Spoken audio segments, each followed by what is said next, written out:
A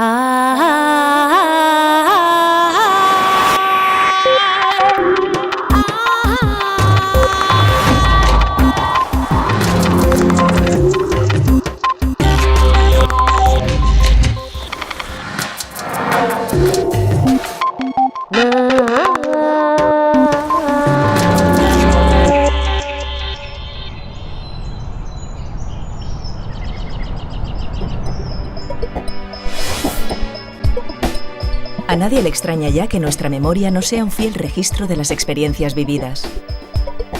El cerebro crea, completa e inventa para dar coherencia al pasado. Pero lo que ahora se está demostrando es que si la memoria nos falla y nos juega malas pasadas, es para unificar mejor nuestro yo presente con el del pasado, e incluso con el del futuro. Mediante técnicas de neuroimagen y experimentos psicológicos, Daniel Schachter estudia los engranajes de la memoria. Tras mantener una interesante charla con este experto neuropsicólogo, Punset comprendió las grandes ventajas que esconde nuestra frágil memoria.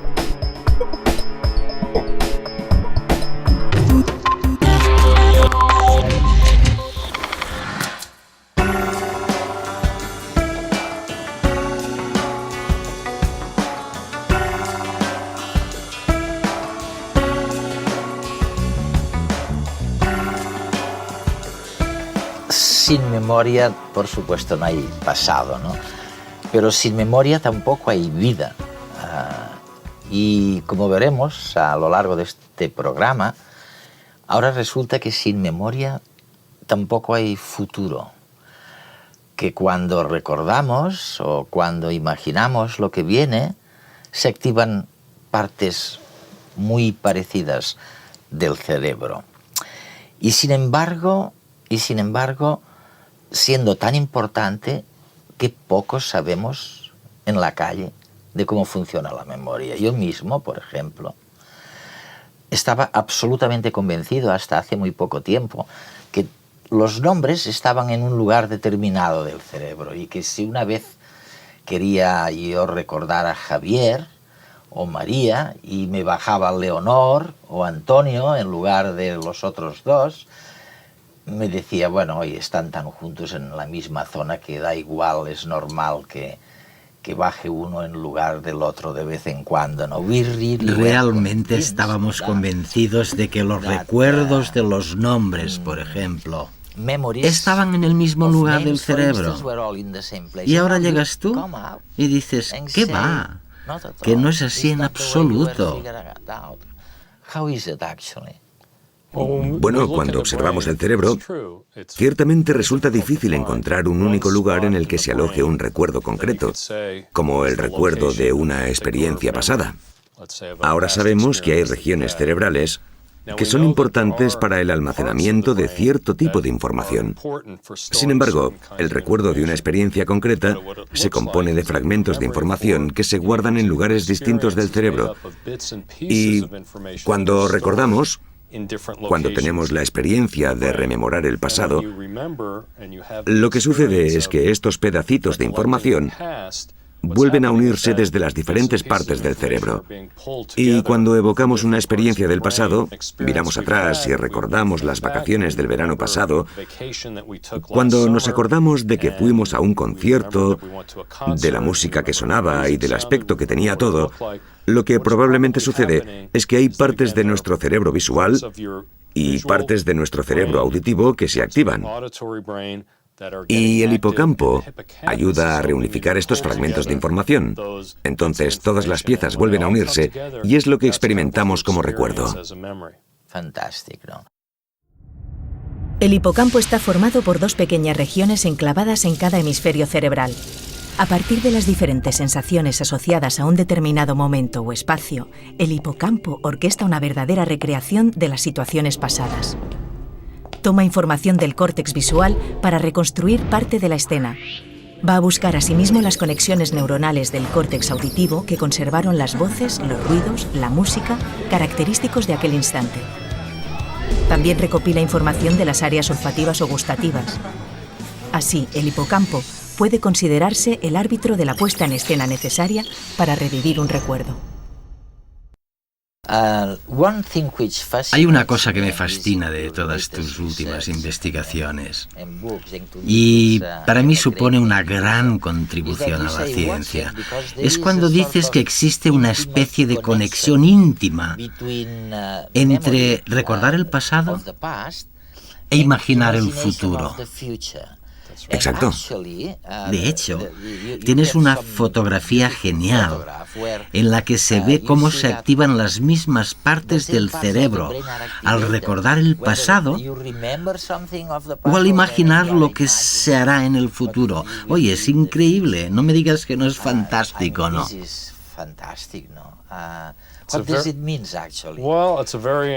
Bien, se trata de una pregunta muy interesante. Estos descubrimientos de nuestra investigación son apasionantes. Tienes razón. Si se realiza un experimento sencillo en el que se le pide a alguien que recuerde, por ejemplo, una experiencia que ha tenido en el pasado que implique una mesa, y luego imagina una experiencia que pueda tener en los próximos días o semanas que también implique una mesa, veremos que se activan muchas regiones cerebrales similares en ambos casos y en la misma medida. Y las imágenes que reflejan la actividad cerebral serán muy parecidas. Es importante recalcar que esta actividad también incluye el hipocampo, que, como ya hemos dicho, se activa para reunificar los elementos que constituyen la memoria.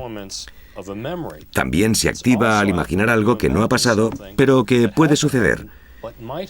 Y surgen consecuencias muy interesantes del hecho de que utilicemos el hipocampo y otras partes del cerebro de un modo similar para recordar y para imaginar.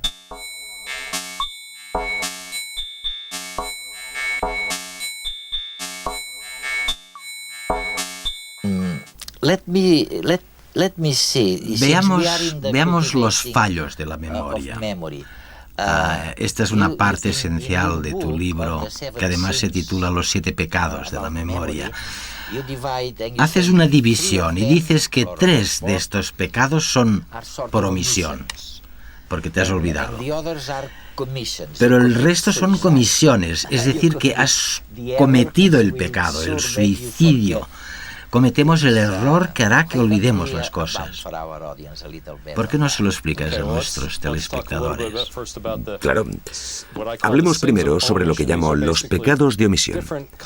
Básicamente se trata de tipos distintos de olvidos, de maneras diferentes de olvidar.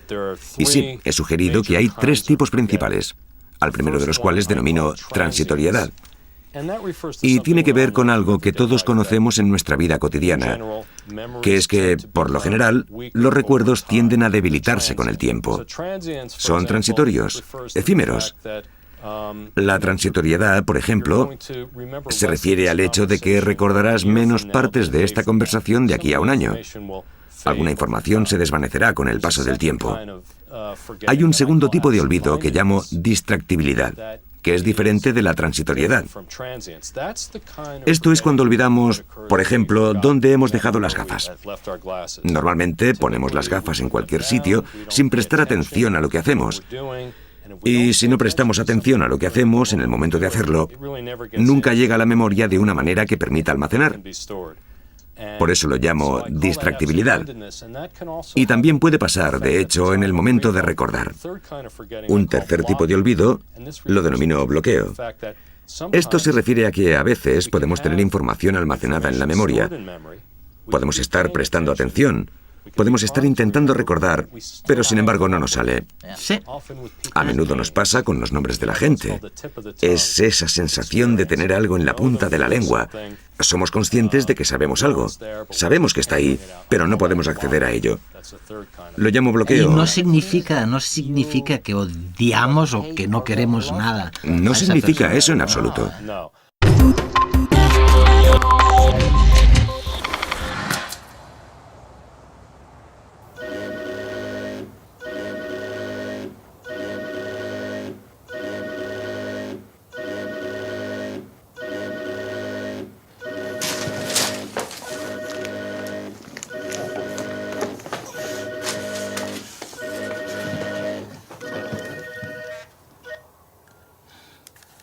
Hola, mamá. Hijo, ¿me oyes? Sí, mamá, sí.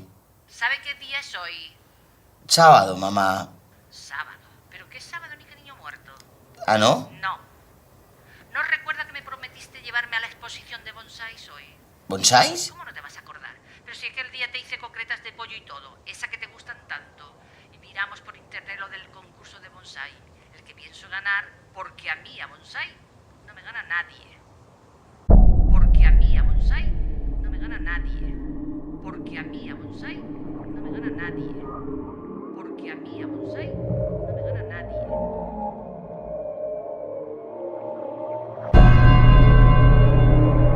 ¿Quién llama a estas horas de la mañana? ¿Quién va a ser? Pues yo. ¿Y ahora qué quiere? Le recuerdo que anoche bebió mucho. Su conciencia dice que demasiado. Así que no me venga ahora con exigencias, ¿de acuerdo? ¿De acuerdo? Sí, sí. Por cierto, dejó el coche aparcado en doble fila. Tal vez debería ir a ver si le han puesto una multa. Oye, ¿y tú sabes algo de unos bonsáis y de unas croquetas de pollo de mi madre? Ni idea. ¿Cómo que ni idea? Si tuviera que acordarme de todo lo que usted hace, me colapsaría. No esperaba que me acuerde de los calcetines que llevaba el día de su comunión, ¿verdad? No, supongo que no, pero... He de seleccionar la información que guardo. No puedo con todo. Y yo diría que los bonsáis de su madre no son algo de la máxima prioridad. Cosa que entiendo perfectamente. Pues ella bien que se acuerda, ¿eh? No sé, ¿no tendrás una papelera de reciclaje como los ordenadores o algo así? Pues... No me acuerdo, mamá, no. Pero ahora voy. Por cierto, que el otro día fui a la pescadería y no te puedes imaginar lo que se ha engordado la hija de la pescadera, que yo creo que debe ser un problema hormonal o algo así. ¿Dónde has dejado las llaves del coche? Madre nunca la ha alimentado como Dios manda. ¿Y a mí qué me cuenta? Esto le pasa por no estar atento a lo que hace. Quiere hacer varias cosas a la vez y luego pretende que yo me acuerde de todo. Y así no se trabaja. No, señor. Si no se fija en lo que hace, yo no puedo saber dónde ha puesto las llaves. Tendrá que buscarlas de nuevo. Pues vaya memoria de pez que tengo, ¿eh? Memoria de pez, dice. Este no sabe todavía todo lo que me ha de agradecer.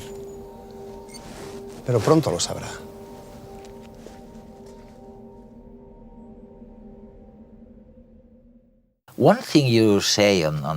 Algo que también es importante de lo que dices. Me refiero, cuando hablamos del olvido, ¿no? A lo importante que es olvidar. Es decir, que es necesario olvidar algunas cosas para poder seguir adelante en la vida. Tienes que olvidar algo. Exacto. Es una de las cuestiones importantes que hay que mencionar sobre los pecados de la memoria. Y los llamo pecados porque solemos percibirlos negativamente. Pero también tienen una parte positiva, adaptativa, como acabas de decir. No sería deseable tener un sistema de memoria que mantuviera absolutamente todos los fragmentos de información trivial. Tenemos que olvidar ciertas cosas para hacer espacio a las cosas importantes.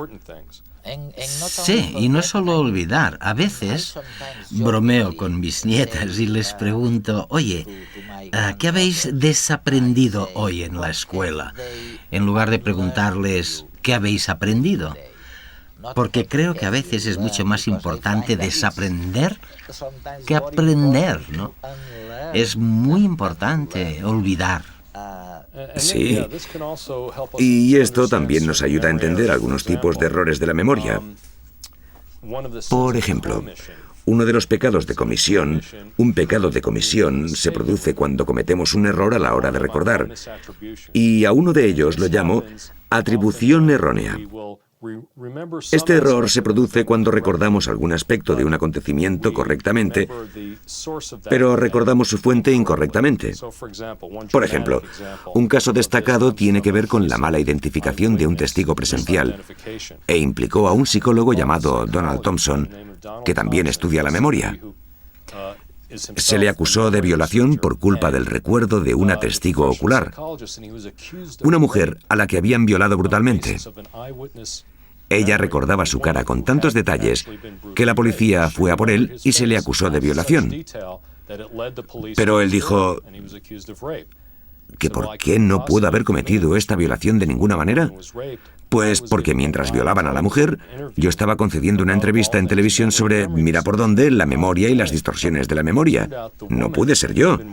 Y resultó que la mujer había estado mirando el programa y recordaba su cara de la televisión, pero la atribuyó erróneamente al violador. Este es un ejemplo bastante extremo de atribución errónea. Pero todos cometemos este tipo de error alguna vez. De hecho, podría hacer que cometieras un error de atribución errónea en los próximos minutos. ¿Podrías? No. Si te prestas. Sí, de verdad. Ay, ¿por qué no lo hacemos? Venga. Venga, hagámoslo. Vale. Pues ahora te voy a leer una lista de palabras, ¿de acuerdo? Diré las palabras y quiero que te esfuerces en recordarlas. Y luego te haré una prueba y veremos lo que pasa. ¿Vale? Ahí van las palabras. Caramelo, ácido, azúcar, amargo, bueno, sabor, diente, agradable, miel, refresco, chocolate, duro, pastel, comer, tarta.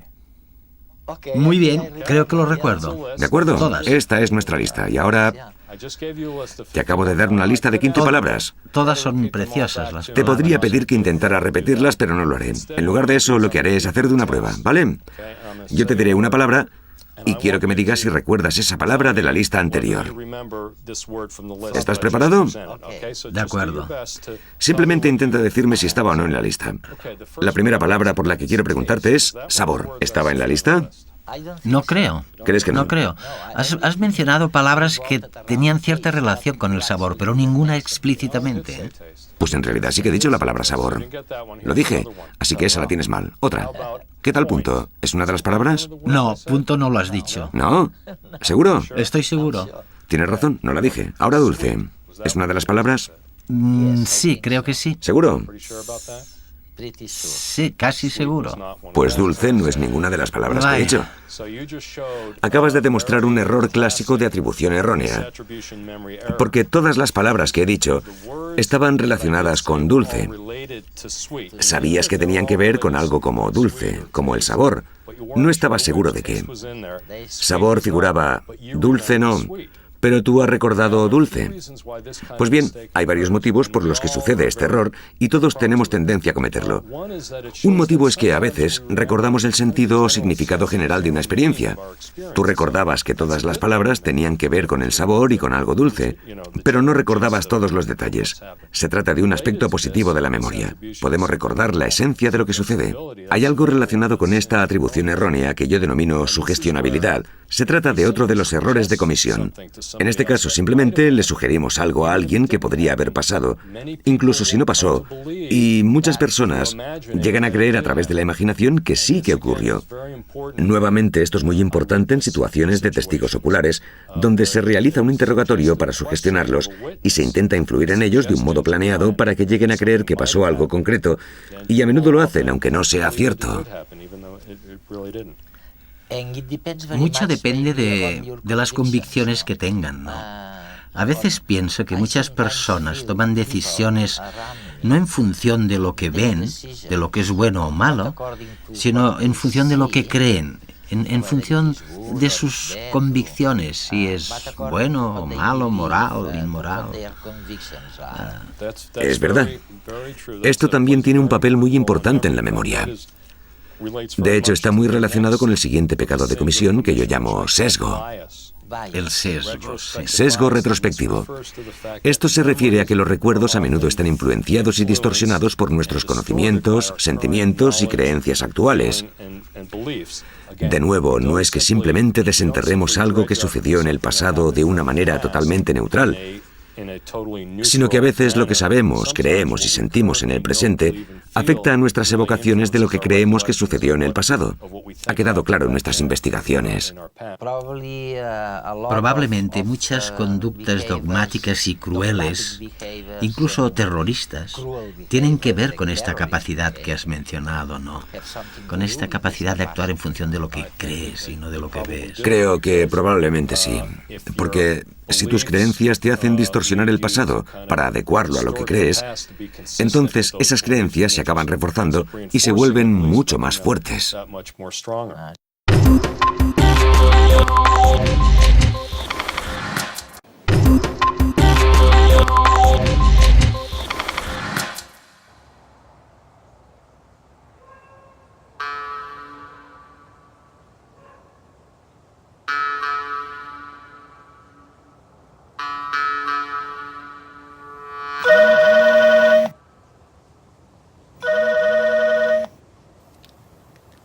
Mamá. Hola. ¿Qué haces, hijo? Estoy fregando los azulejos del baño. ¿Con lejía y agua caliente? Sí, mamá, sí, como tú me dijiste que lo hicieras, ¿sí? ¿Pero qué dices? Eso no te lo dije yo, sino tu tía Angustia. ¿No te acuerdas? ¡Chúpate esa, listillo! Es culpa tuya. No haces tu trabajo como deberías. ¿Ah, no? Pues prueba de hacerlo tú. ¡Confundes las fuentes de información! Hijo, ¿me estás oyendo? Sí, mamá, sí te oigo, sí.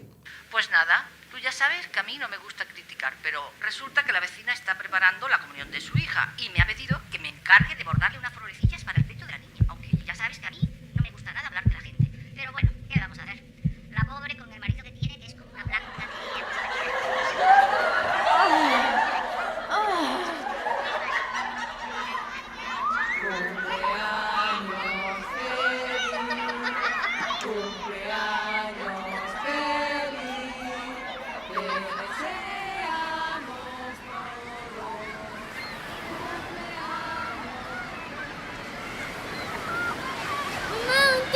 ¡Me ha picado un tiburón! ¿Sabes de qué me acabo de acordar, mamá? De esa vez que me picó una medusa y yo creía que era un tiburón y no me quise volver a bañar en todo el verano. ¿Pero qué dices? A quien le picó la medusa fue a tu hermano. ¿Cómo? Y no veas cómo se le hinchó. Tenía la pantorrilla que parecía un chorizo de cantimpalo. Serás cretino, me has mentido, te inventas mis recuerdos. Tranquilícese. Piense que cada vez que recuerda, en realidad lo que me encarga hacer es reinventar de nuevo lo vivido. Tengo que hacer malabares para unir todas las piezas y construir una historia, sobre todo cuando es tan antigua. ¿Sí?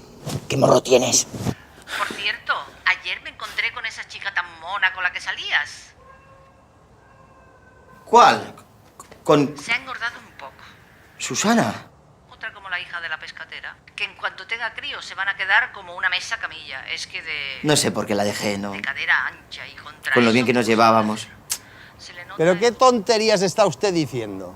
¿Qué no ves que estoy hablando por teléfono? Si se llevaban a matar. Y además lo dejó ella.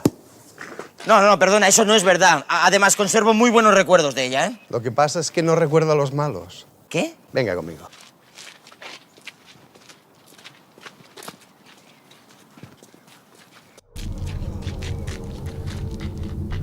De esos me he encargado yo.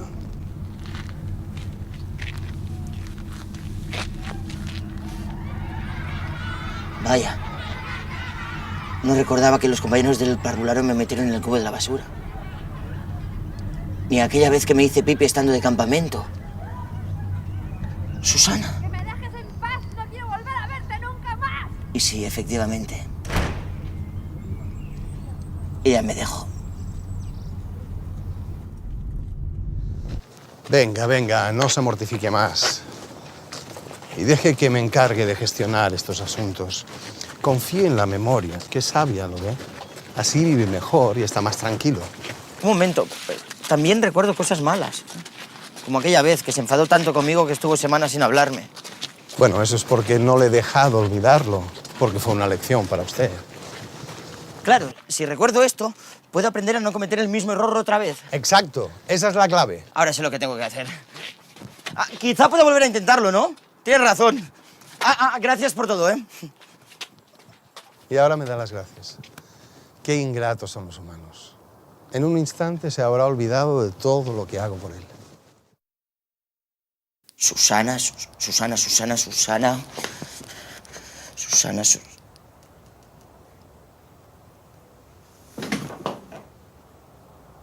Borré su número y no recuerdo cuál era.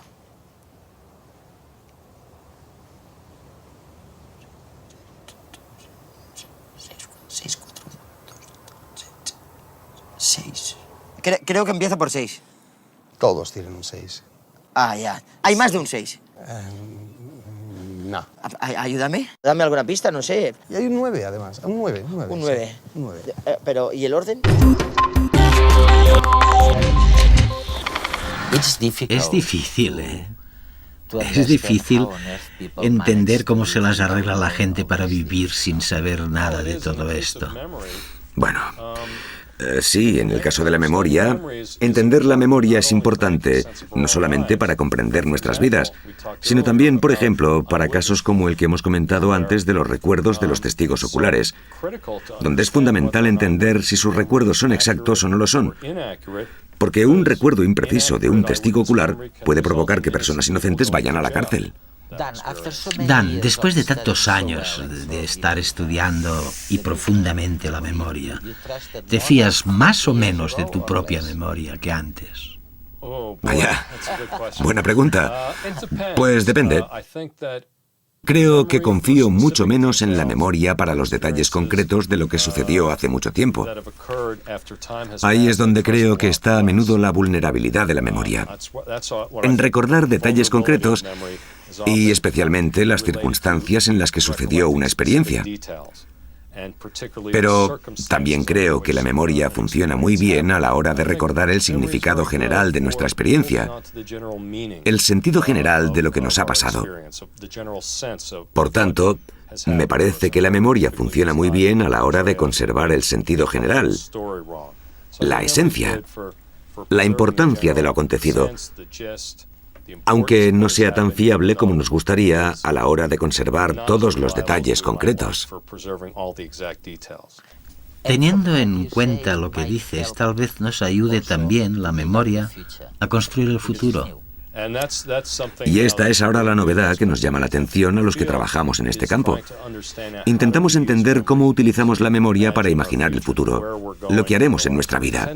Hasta el momento solíamos pensar en la memoria como algo exclusivamente relacionado con el pasado, pero ahora, teniendo en cuenta nuestra investigación más reciente, cada vez nos interesa más el papel de la memoria como algo que nos permite pensar en el futuro, y esto es algo que estudiaremos mucho más en lo sucesivo.